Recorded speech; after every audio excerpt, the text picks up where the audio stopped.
Fala, meus queridos, e aí? Como é que vocês estão? Tá todo mundo bem? Espero que sim, eu estou, com saudades, claro. A aula de hoje é sobre correção. Nós vamos fazer um aulão agora de correção de todas as atividades que nós fizemos no mês de maio, né, entre o período de 4 a 22 de maio, certo? Então eu quero que vocês peguem o caderno de vocês, né, com as anotações, pegue lápis, caneta, borracha para vocês corrigirem o que tiver aqui, corrigir. Recomendo vocês pegarem aquele gabarito que nós mandamos para vocês, que tem a versão mais explicadinha do texto, né? Para vocês compararem. Ali vai estar mais extenso, que é para poder explorar bem a resposta, tá? Aqui vai ser, eu vou tentar ser um pouquinho mais rápido ou explicar com outras palavras, com uma animação, com uma imagem, enfim, para poder ir diversificar a resposta, para poder ajudar vocês, certo? E guardem esses vídeos e essas anotações, porque vocês vão precisar para revisar para a prova, viu? Não esqueçam disso, certo? Olha os passarinhos aqui, para vocês matarem a saudade. Então é isso. Então pegue o material aí e nós vamos para as correções. Vamos lá. Abram aí atividades de vocês do dia 7 de maio referente a algas, né? Que lembrando que que o grupo das águas estão no reino protista. Reino protista se refere às algas e aos protozoários, tá? Guarda essa informação aí.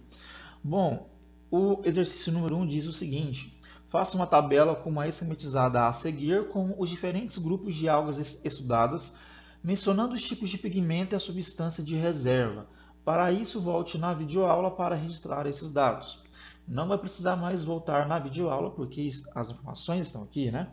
Então, o primeiro grupo são as clorófitas, que são as algas verdes. Elas possuem clorofila A e B. Os pigmentos são carotenos e xantofilas.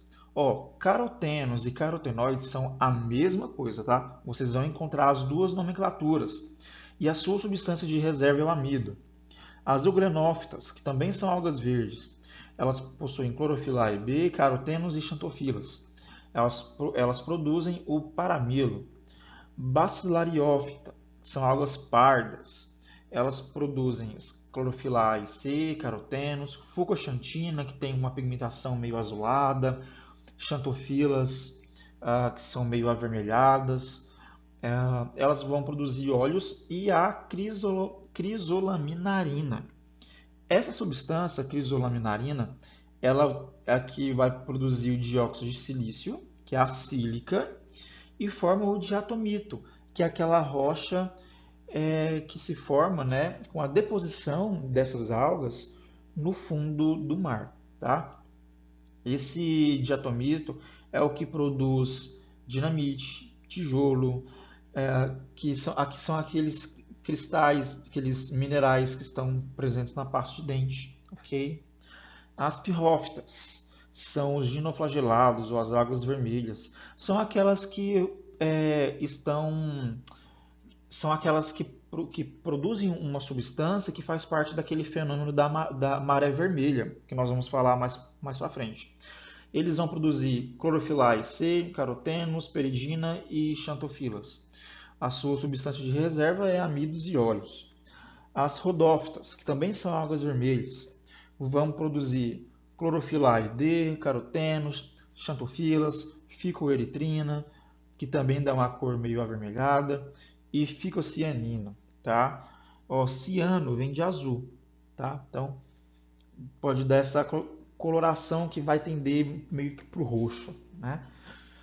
Substâncias de reserva são o amido das florídeas, né? Que é o que produz, por exemplo, o agar, que o agar é o que faz cultura de bactérias em laboratório, é o que faz gelatina, balas de agar, né? Aquelas de chupar. As feófitas são as algas pardas. Elas possuem como pigmentos clorofila A e C, carotenos, aqui é carotenos, ok? Fucoxantina e as xantofilas. As suas substâncias de reserva são óleos, laminarina e manitol. Esse manitol é o que vai produzir arginato e carragenana, tá? E grupo clorofilado Cheisophyta, que são as algas douradas. Elas possuem como pigmentos clorofilais C, carotenos, fucoxantina e xantofilas. E vão produzir óleos e também produz carapaça de dióxido de silício, né, nossa sílica. Então, essas são as informações principais aí de cada grupo. Aí, número 2, explica o que é maré vermelha e cite o nome de um dos grupos de protíceas responsável por esse fenômeno. Então, pessoal, o fenômeno da maré vermelha é quando a água ela vai ficar num tom meio marrom avermelhado, tá? Devido à multiplicação intensa de algas perto do litoral. Elas vão liberar algumas substâncias. Quem são esse grupo de protíceas? Né? São as pirrófitas, são os dinoflagelados. E essa substância, pessoal, essa substância é capaz de causar a morte de peixes, de outros animais marinhos também, e também podem intoxicar pessoas, especialmente se você fizer o consumo desses animais aqui, como peixes que ingeriram parte dessa substância tóxica, ok? Só para vocês terem uma ideia, olha só essa imagem isso aqui são as águas vermelhas que liberaram toxinas. Isso aqui é um barquinho, um bote, sei lá. Olha a quantidade, né? Olha só a quantidade de deposição de alga no litoral, né?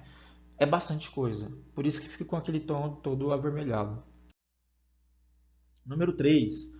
Todas as alternativas indicam atividades em que as algas são utilizadas como matéria-prima, exceto...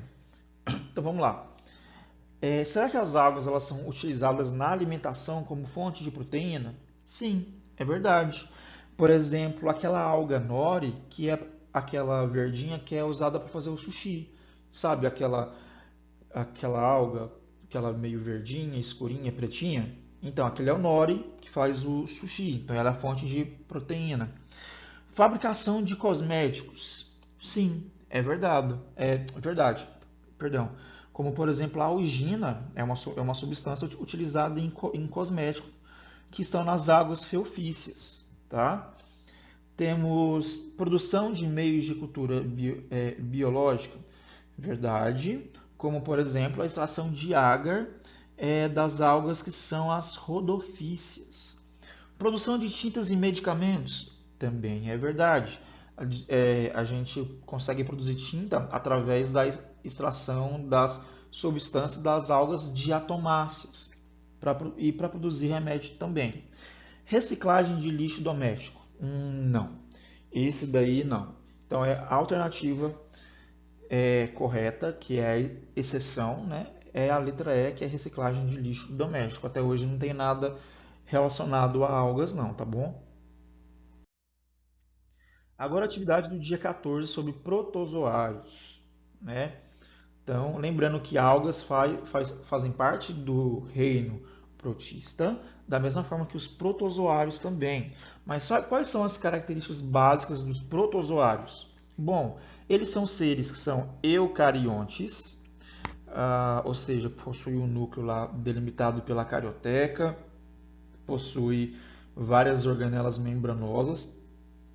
Eles são seres unicelulares, lembrando que as algas elas podem ser unicelulares ou pluricelulares, e são heterótrofos, ou seja, não produzem seu próprio alimento, ao contrário das algas que são autotróficas ou autótrofas, porque elas realizam fotossíntese, né? Por serem eucariontes, apresentam um núcleo individualizado e sua única célula exerce todas as funções que normalmente há nos multicelulares: respiração, excreção e reprodução. Então, assim, mesmo sendo unicelular, ele consegue fazer todas essas funções que seres multicelulares mais complexos conseguem fazer. Uma característica típica de suas células é a presença de vacúolos contráteis ou vacúolos pulsáteis. O que é isso? São aquelas organelas que conseguem fazer a regulação osmótica. De que forma?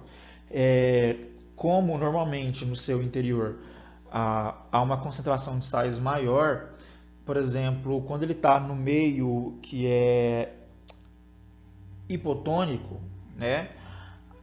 Não, perdão, que ele é hipertônico, ele vai jogar parte da água para fora da célula para evitar que a sua célula ela se rompa por excesso de água, né? Pelo processo de osmose. Então isso acontece quando ela está no meio hipotônico. Eu acho que eu falei errado atrás, é no meio hipotônico. Ou seja, se ela está no meio hipotônico, a sua parte interna da célula vai ter uma maior concentração de soluto. Então a ideia é que a água entre para a célula do protozoário por osmose. Então ele tem esse vacúolo contrátil para poder eliminar essa grande parte da água que entra. Tá? A maioria deles é aquático de vida livre, mas alguns são parasitas e vivem dentro do corpo de outros seres vivos, inclusive dos humanos. Então essas são as características básicas e principais dos protozoários. Foram apresentados 6 filhos de protozoários. Cite o tipo de locomoção e um exemplo de cada um deles. Então vamos lá. Filo Rhizópoda são aqueles protozoários risópodes, ou seja, se locomovem por pseudópodes, que são projeções da sua membrana plasmática. Por exemplo, as amebas. É só vocês lembrarem da amoeba, aquele brinquedinho famoso que o pessoal faz muito no YouTube, né? Por que chama amoeba? Porque deriva da palavra ameba, né? Ou então da palavra entamoeba, ok? Filo Actinópoda são os protozoários que apresentam locomoção por pseudópodes também, tá? Só que ele tem uma estrutura, né, que tem formato de agulha, né, que é bem afilado, que são os radiolários e os heliozoários, tá? Perdão, tem imagem aqui, eu esqueci de mostrar. Então essa aqui é a ameba, certo? A famosa ameba.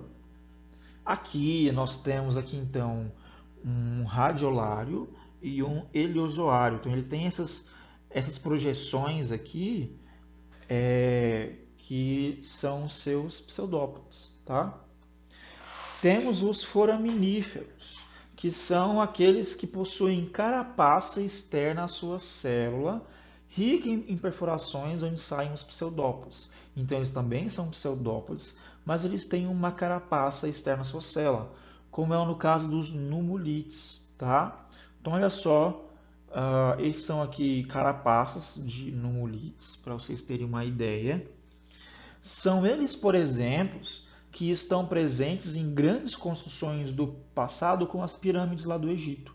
Se encontram a grande quantidade desses foraminíferos ao longo da estrutura da rocha. Tá? É uma coisa muito interessante. O filo aplicomplexa são aqueles protozoários que são esporozoários, ou seja, não tem meio de locomoção, então tem formato de esporos, são mais arredondados. Por exemplo, o plasmodium e o toxoplasma. Isso aqui são toxoplasmos, eles não têm meio de locomoção, então ele vai... Como que ele vai se locomover então? Através do seu vetor lá, do seu hospedeiro, pela corrente sanguínea, né, como é no caso da toxoplasmose, tá bom? Filo Zoomastigófora são aqueles protozoários que apresentam flagelos como estrutura locomotora. Então eles serão seres flagelados. Nós temos, por exemplo, Tricanosoma cruzi, que são esses aqui. Esses aqui são células hemácias, células sanguíneas. Esses aqui são os Trypanosomas cruzi. Aí tem também a Leishmania, que tem várias espécies, né? A Trichomonas vaginalis também. E nós temos o Ciliófora, que são os protozoários ciliados. Olha só os cílios dele aqui, ó. Então vai ter cílios como meio de locomoção, como por exemplo o Balantidium, que ele causa infecção intestinal. Número 3, utilize o texto protozoários que causam doenças humanas, que está lá no texto que eu passei para vocês e que eu tirei do nosso livro didático, tá? E preencha a tabela abaixo sobre protozoonoses ou protozooses. Olha só, protozooses e protozoonoses é a mesma coisa, tá? Vocês vão ver as duas nomenclaturas aí. Então, nós temos aqui a amebíase, que é o nome da protozoose. Qual que é o vetor? Entamoeba histolística. Qual que é a sua característica? Né? O parasita, aliás, o parasito, que aqui tem uma diferença. Vocês sabiam que existe diferença de falar parasita e parasito? O parasito é o organismo vivo. Parasita é o ato de parasitar. Então, o parasito parasita. Vocês entenderam? Então, parasita vem do verbo parasitar. Parasito é o organismo que vai causar ali a doença. Então, o correto aqui é o parasito, ok? Ele afeta o intestino grosso, o fígado, os pulmões e o sistema nervoso. Seu meio de transmissão: água e alimentos contaminados por cistos da entamoeba. Como que você pode se prevenir, ou seja, profilaxia?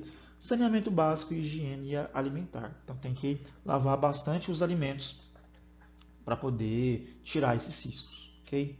Leishmaniose, nós temos várias espécies dentro do gênero Leishmania. Essa doença causa lesões na pele e mucosas. Sua transmissão é pelo mosquito palha. E nós temos como hospedeiros intermediários, né, como fontes dessa doença, cães e roedores. Okay? E como combater essa doença? Eliminar com os insetos palha, né, com os mosquitos palha. Como? Inseticida, uso de telas e mosquiteiros em casa. Né? Doença de Chagas é causada pelo Trypanosoma cruzi. Ele pode causar cardiomegalia, megaesôfago e megacólon, ou seja, vai aumentar o volume ali do coração, do esôfago e do cólon do útero. A sua transmissão é por fezes contaminadas do inseto barbeiro, que que acontece, né? Quando o barbeiro ele pica a pessoa, vai sugar lá, ele acaba defecando, né? E no momento que ele vai picar, a gente acaba coçando ali, né? Que dá aquela coceirinha. Quando a gente encoça, a gente acaba empurrando as fezes para dentro daquela feridinha da picada. Aí o tripanossoma acaba entrando, tá? Qual que é a profilaxia? Melhoria nas condições de moradia. Por quê? Porque esse barbeiro ele costuma fazer casinha, digamos assim. Ele costuma se reproduzir em pau-a-pique. Então, assim, tem muita casa de pau-a-pique, de barro. Então, eles se reproduzem nesse tipo de material. Tem que combater ao vetor usando telas em janelas para evitar que eles entrem, né, por frestas ali na casa. E a malária é causada por algumas espécies do gênero Plasmodium. Ela é caracterizada, né, por aqueles episódios de febre e calafrios que se repetem a cada 36, 48 ou 72 horas, porque depende do tipo de plasmódio, se é o vivax, se é o falciparum ou se é a malária. Causa também hepatoesplenomegalia. O que é isso? Crescimento do coração, perdão, cardiomegalia é do coração. Hepatoespleno é do fígado e baço. Okay? E anemia também. A sua transmissão é pela picada do mosquito Anopheles, que é o mosquito prego. E a sua profilaxia é o combate ao inseto adulto, combate às larvas e uso de mosquiteiros sobre a cama, já que ele tem hábitos mais noturnos. Agora, na atividade do dia 21, nós vamos falar sobre as protozooses, que já são as doenças causadas pelos protozoários. Observe essa questão aqui. Os protozoários, eles apresentam dimensões predominantemente microscópicas. Sua denominação deriva do grego protos e zoon, que significam respectivamente primeiro e animal. Atualmente, o termo protozoário diz respeito a protistas heterotróficos unicelulares, na maioria, e que obtêm seus alimentos por ingestão ou absorção. Quais são as informações importantes que ele deu aqui? Ele está falando que os protozoários eles são predominantemente microscópicos, certo? E sobre protozoário também, eles são heterotróficos unicelulares, na sua maioria. E como que eles obtêm alimento? Por ingestão ou absorção. Guardou as informações aí? Vamos lá. Analisa as proposições em relação aos protozoários e assinale V para verdadeira e F para falsa. Letra A. A maioria dos protozoários é microscópica, no entanto, alguns podem ser vistos a olho nu, como é o caso da Spirostomum, um ciliado de água doce, que alcança 3 milímetros de comprimento, e o Globigerina, um sarcodínio marinho que vive em suspensão na água do mar. Então, essa alternativa é verdadeira. Se vocês votarem no enunciado, vocês vão ver que ele falou que é predominantemente, não quer dizer que é obrigatório que todos sejam microscópicos. Ele ainda citou dois exemplos, que é o Spirostomus, que é esse daqui. Você consegue enxergar a olho nu. Aqui no caso ele está bem ampliado, né? Mas parece uns fiapinhos na água, sabe? É uns fiapinhos que você consegue enxergar. Isso aqui é muito fácil você encontrar em represa, em desses lagos no meio de praça. Essas fontes, quero dizer, costumam desenvolver, onde tem água represada de alguma nascente, não sei. Esse daqui é o Globigerina. Aqui no caso ele está bem pequeno, mas dizem que consegue ver em suspensão na água do mar, né? Então, não sei, nunca vi pessoalmente, mas ela é verdadeira sim. Letra B. Os protozoários marinhos, assim como os parasitas, não possuem vacúolo pulsátil, uma vez que são isotônicos em relação ao meio, ou seja, a sua concentração é semelhante à da água salgada. Gente, isso é verdade. Os protozoários que são marinhos, eles têm... o protozoário, naturalmente, ele tem muito soluto dentro do seu meio interno, da célula, né? No meio intracelular. Aí pensa comigo, ele vive no mar. Então, no mar tem uma grande quantidade de soluto também, né?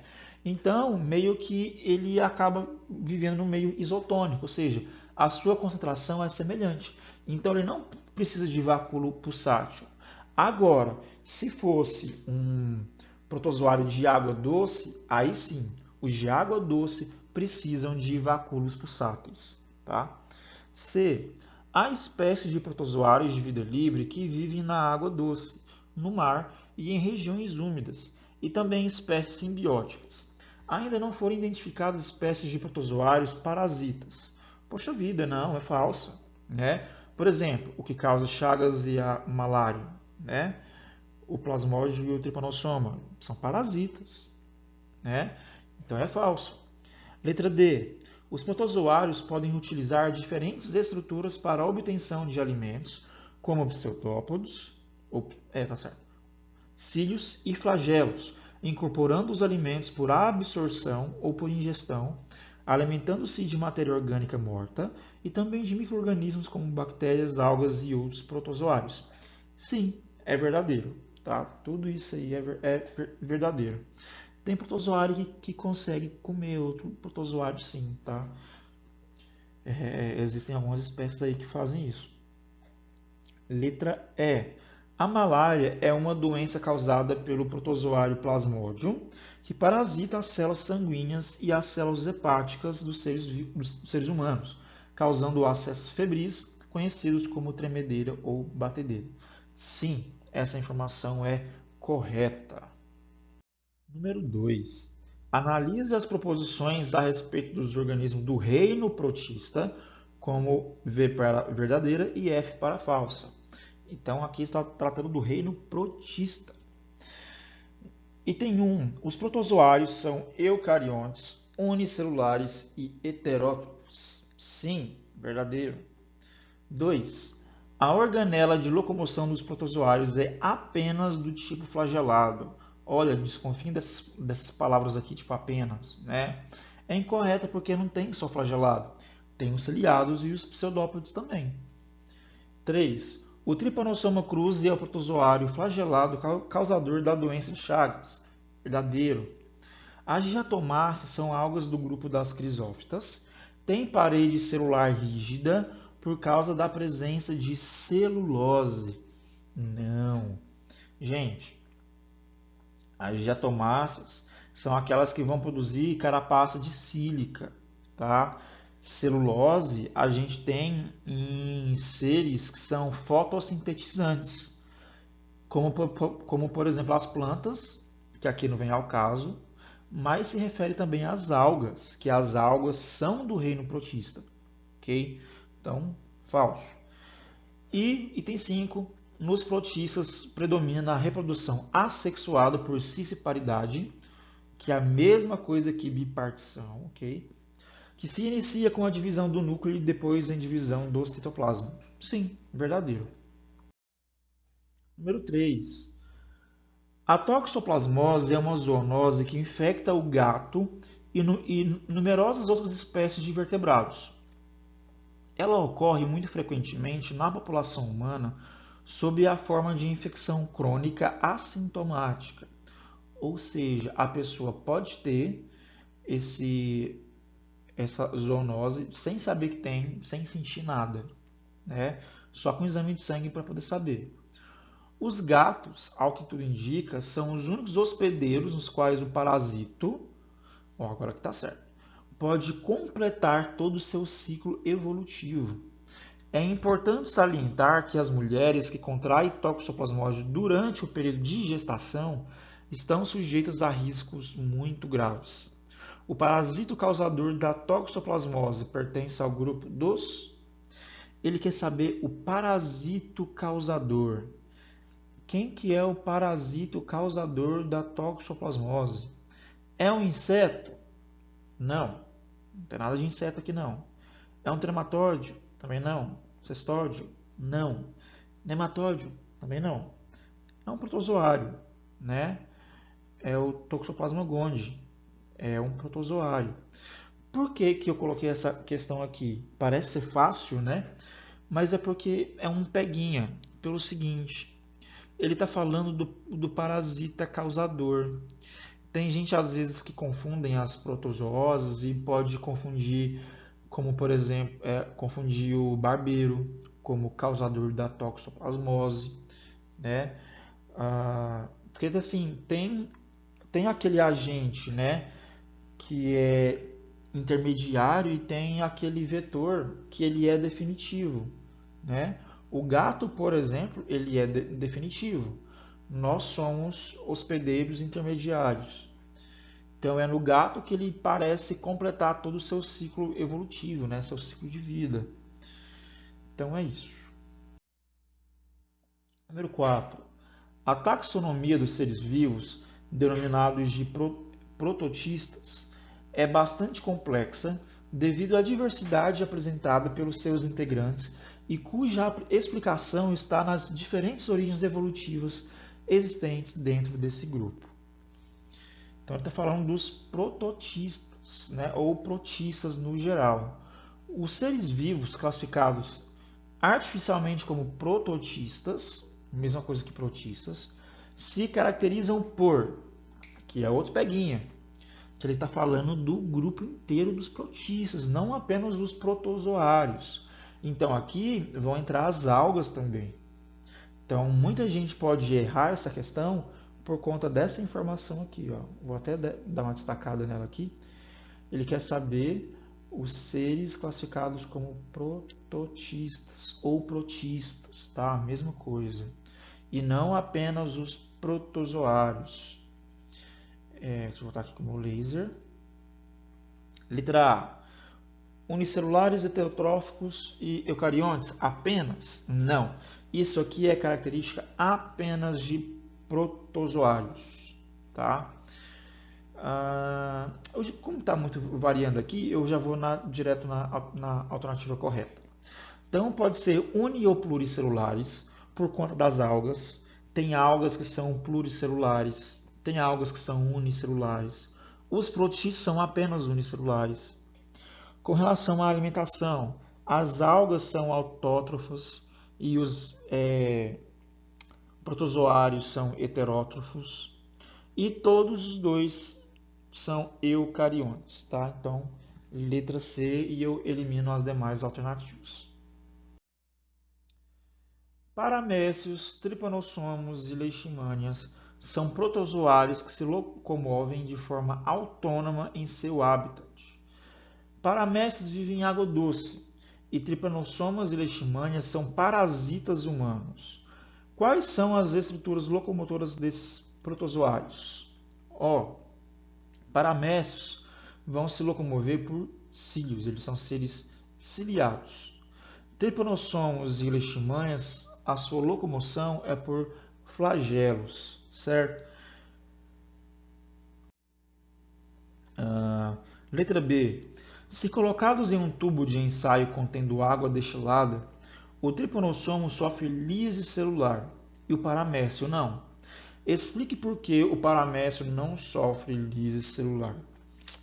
Pelo seguinte, paramécio ele vive em água doce, né? E eu já comentei antes que os protozoários de água doce eles possuem os vacúolos contráteis ou pulsáteis, mesma coisa, tá? Então, o paramécio, como ele vai estar na água doce, ou seja, vai estar no meio hipotônico, hipo de pouco soluto no meio, tá? Ele precisa dessa estrutura, né, dessa organela para eliminar o excesso de água por osmose e evitar que ocorra a plasmólise, né, que é a lise celular. Então é isso.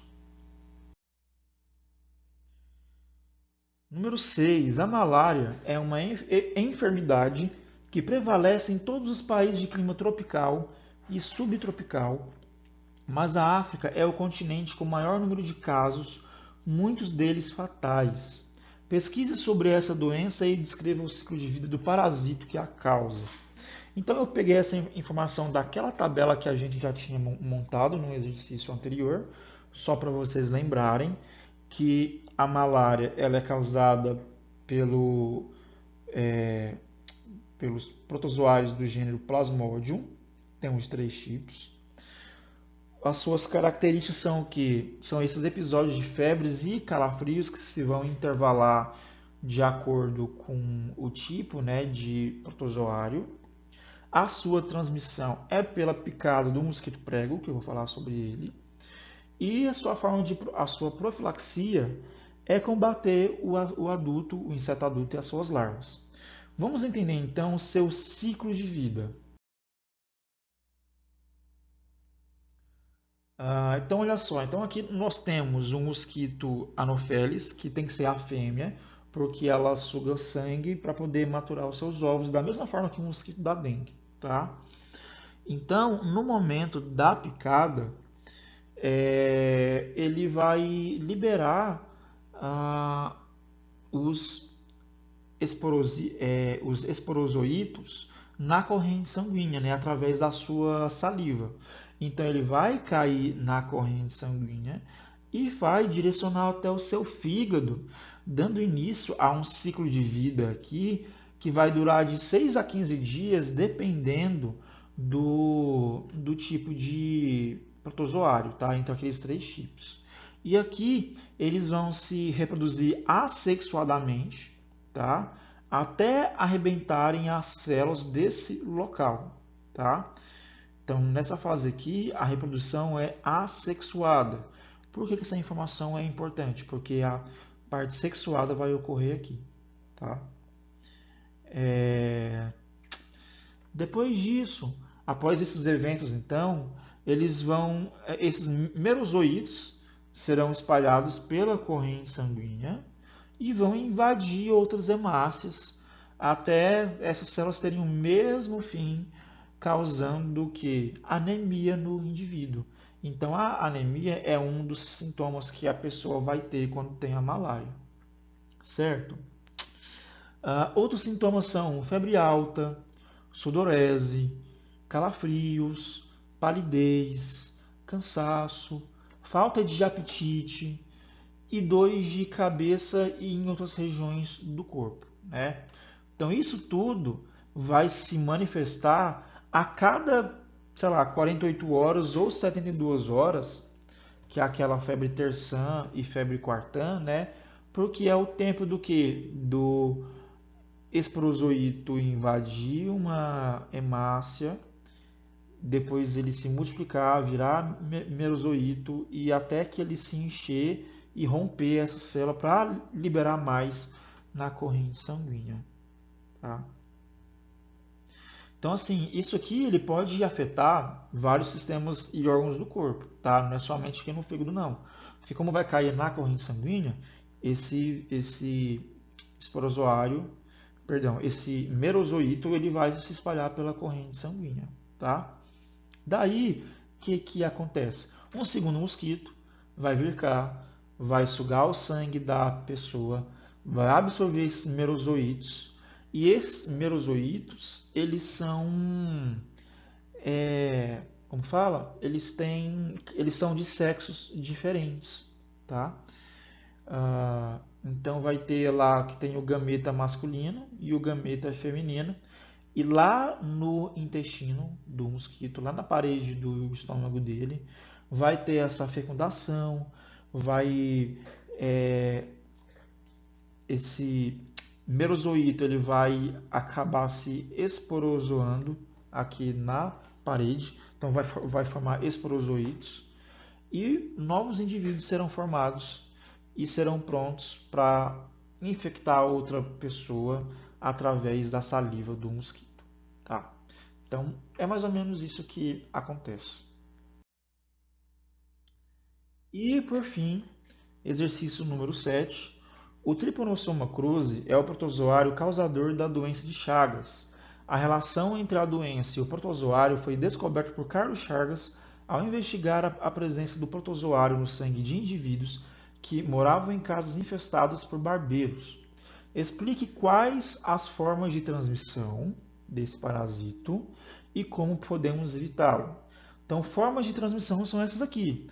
É através do inseto barbeiro, que, como eu disse, na hora que ele vai lá picar a pessoa e sugar o seu sangue, ele vai defecar, a pessoa vai coçar, jogar as fezes para dentro dessa abertura da picada e contaminar então aí a pessoa, né? Pode ser pela transmissão oral, através de alimentos contaminados com os parasitos, transmissão de mãe para o filho ou de forma congênita.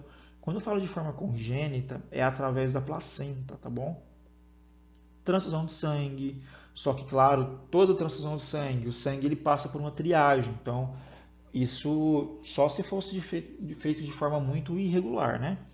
Transplante de órgãos, acidente de laboratório, né? Acontecer alguma coisa durante a manipulação. Então são as formas de transmissão, mas a direto das fezes do barbeiro é a principal. E como podemos evitá-lo? Evitando o inseto barbeiro, né? Evitar que ele forme as colônias dentro das casas.